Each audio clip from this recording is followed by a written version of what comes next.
Hello, নতুন একটা video ব্লগে স্বাগতম সবাইকে।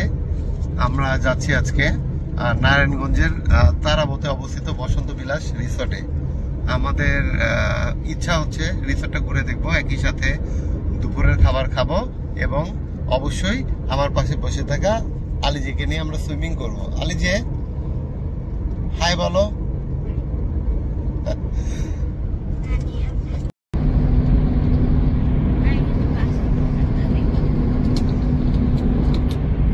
ঢাকা থেকে আধা ঘন্টা ড্রাইভে আমরা এখন চলে এসেছি বসন্ত বিলাস রিসোর্টে। খুব একটা বেশি সময় লাগে না, রাস্তা ফাঁকা ছিল। আমরা আসার পর এখানে খাবারের টিকিট নিয়েছি এবং সুইমিং পুলের টিকিট নিয়েছি। তিনজনের জন্য আমাদের খরচ পড়েছে মাত্র 1200 টাকা। সামনে একটু দেখি,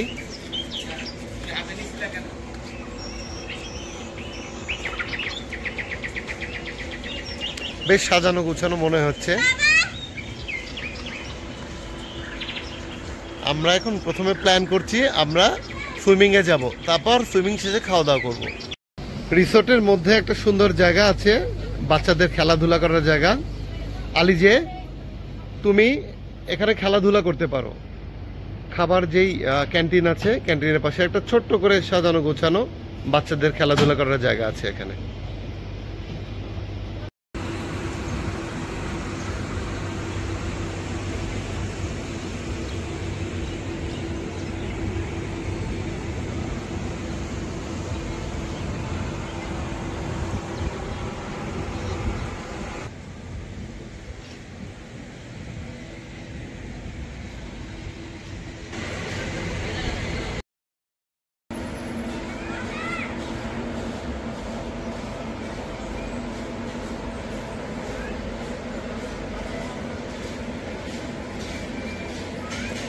আলিজে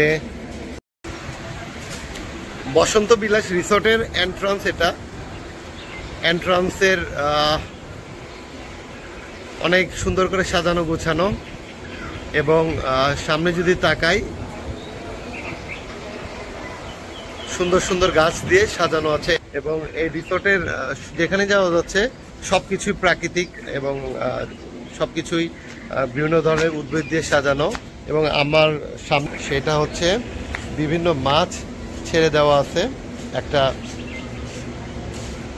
প্রাকৃতিক অ্যাকোরিয়াম এখানে দেখা যাচ্ছে। আমরা যাচ্ছি এই বসন্ত বিলাস রিসোর্টের খুব অ্যাট্রাকটিভ একটা সুইমিং পুল নাকি আছে, যদিও আমরা এখনো দেখি নাই সুইমিং পুলটা কেমন। আমরা এখন সুইমিং পুলের দিকে যাচ্ছি এবং আমাদের ইচ্ছা সুইমিং করব।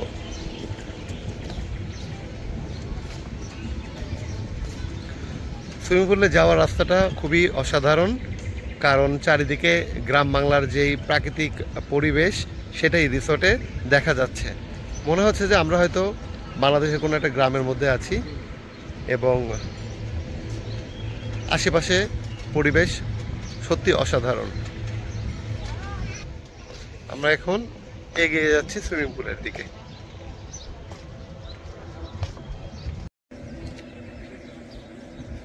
রিসোর্টের সুইমিং পুলের পাশেই বেশ কিছু বড় পুকুর দেখা যাচ্ছে এবং এই পুকুরের সাথে যথারীতি বেশ কিছু নৌকা আছে, অর্থাৎ এখানে বোটিংয়েরও সুব্যবস্থা আছে। যে কেউ আসলে তারা বোটিংও করতে পারবেন এবং সুইমিংয়েরও ভালো একটা ব্যবস্থা আছে। এই রিসোর্টের যে দিকটা আসলে না বললেই না, সেটা হচ্ছে পুরোটাই প্রাকৃতিক মনে হচ্ছে, অর্থাৎ প্রাকৃতিক পরিবেশে সুন্দর একটা রিসোর্ট এবং ঢাকা থেকে খুবই কাছে এই রিসোর্টের অবস্থান। বলা যায় যে কমলাপুরের দিক থেকে 30-25 মিনিটের ড্রাইভেই ঢাকা ডেমরা রোড দিয়ে তারাবতে এই রিসোর্ট চলে আসা যায়।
জম্পেশ একটা সুইমিং করা হলো, দুপুরে সুইমিং, আমাদের বহুল প্রতীক্ষিত সুইমিং। বিশেষ করে আমার মেয়ে আলিজে, তাকে আমরা অনেকদিন ধরে চেষ্টা করছি তাকে সাঁতার শেখাবো, কিন্তু সে কোনোভাবে আসলে পানির যেটাকে বলে ভীতি, পানির ভীতির কারণে সে সাঁতার শিখতে চায় না। তো আজকে তাকে মূলত আমরা নিয়ে এসেছি এই রিসর্টে, এবং সে অনেকক্ষণ পানিতে ঝাপাঝাপি করেছে, আমরাও তার সাথে ঝাপাঝাপি করেছি।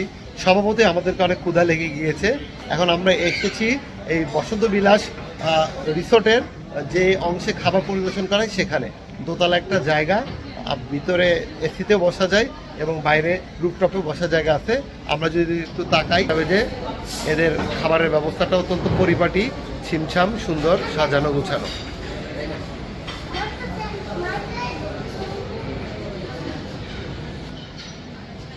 এর জন্য প্রথম খাবারের অর্ডার চলে এসেছে। আলিজে রিসর্টে আসার পরেই বলেছিল সে ব্রাউনি খাবে, ব্রাউনি খেতে চাই। আলিজে তোমার ব্রাউনি চলে এসেছে, তুমি ব্রাউনিটা খাওয়া শুরু করো।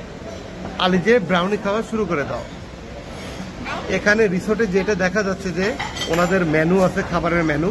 এখানে মূলত যেটা বোঝা যাচ্ছে বা আমরা যেটা দেখে সেটা হচ্ছে এখানে মূলত ফ্রাইড রাইস, চিকেন, এই ধরনের খাবারের প্যাকেজ আছে, সাথে সাথে বাংলা খাবারেরও ব্যবস্থা আছে, অথবা চাইলে যে কেউ বারবিকিউ এই ধরনের সেট মেনু নিতে পারবে। একই সাথে এখানে যেটা আমরা দেখতে পাচ্ছি মেনু ওনাদের ঘেটে, এখানে স্যুপের ব্যবস্থা আছে, ডেজার্ট হিসেবে আছে হচ্ছে পুডিং, তারপর বিভিন্ন ধরনের আইসক্রিমের ব্যবস্থা আছে, অথবা চাইলে যে কেউ পিৎজাও অর্ডার করতে পারেন এই রিসোর্টে আসার।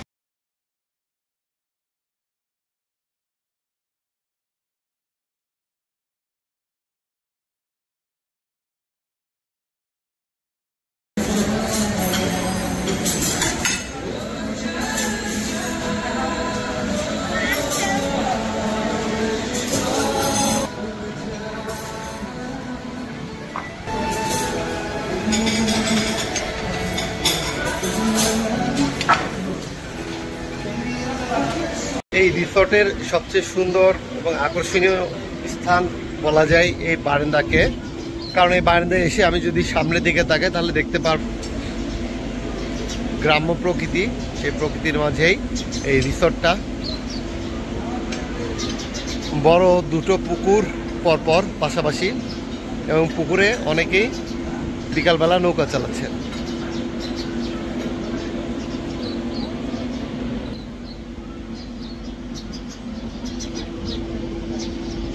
যতটুকু বোঝা যাচ্ছে এখানে কেউ চাইলে খুব সম্ভবত মাছও মারতে পারবেন, মাছ মারারও ব্যবস্থা আছে এখানে।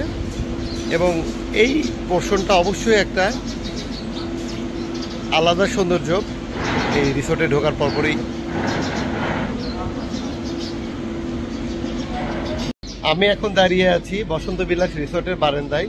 অবশ্য বসন্ত বিলাস রিসোর্টের বারান্দাটা একটু সম্পূর্ণ আলাদা অন্যান্য রিসোর্টের বারান্দার চেয়ে, কারণ এই বারান্দায় দাঁড়ালে আমি দেখতে পাচ্ছি পিছিয়ে দুটো বড় বড় পুকুর রয়েছে, এবং পুকুরের পাড় দিয়ে মানুষরা হাঁটা চলার ব্যবস্থা রয়েছে, এবং পুকুরে বোটিংয়ের ব্যবস্থা আছে। যে কেউ চাইলে নির্দিষ্ট একটা টাকার বিনিময়ে এই নৌকা ভ্রমণ করতে পারবেন। এবং এর বাইরেও যতটুকু জানা যায় এই পুকুর দুটোতে মাছ ধরারও ব্যবস্থা করে রাখা হয়েছে, যে কেউ চাইলে মাছ ধরারও সুযোগ আছে এই রিসর্টের পুকুরগুলোতে। একটা অনন্য বিকেল পার করছি আমি এখন বসন্ত বিলাস রিসর্টে।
পরন্ত বিকেলে এখন একটা পুকুর পাড়ে দাঁড়িয়ে আছি আমি, এবং সুন্দর একটা বিকেল অবশ্যই। একই সাথে এখানে যেটা লক্ষ্য করার মতো সেটা হচ্ছে একজন স্থানীয় গায়ক গান গাচ্ছে রিসোর্টেরই, রাহাত ফতে আলী গানের জটিল গানগুলো, যে গানগুলো সাধারণত কেউ গাইতে সাহস পায় না, উনি নির্দ্বিধায় দেখি গাওয়ার চেষ্টা করছে। সুন্দর একটা মুহূর্ত উপভোগ করছি আমরা।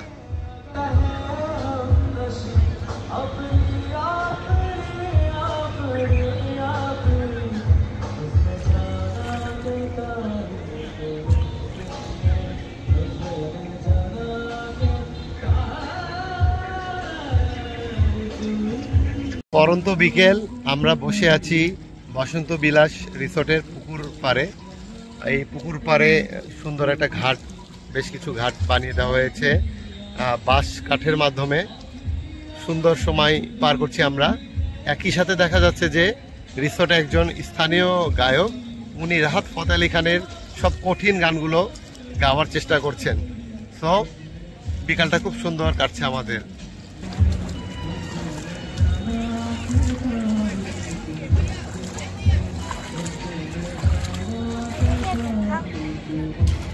বাংলাদেশে আমরা সাধারণত যে ঘোড়াগুলো কক্সবাজার বা কোনো পর্যটন এলাকাগুলোতে দেখি, কি বলবো, অপুষ্টিজনিত ঘোড়াগুলোতেই সাধারণত মানুষকে রাইড দেওয়া হয়।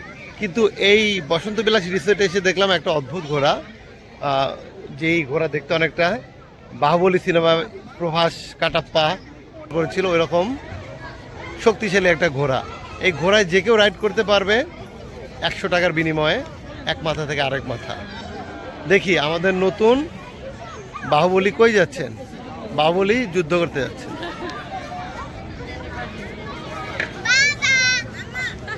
মেয়েকে রেখে বাহুবলী চলে যেতেছে যুদ্ধ করতে।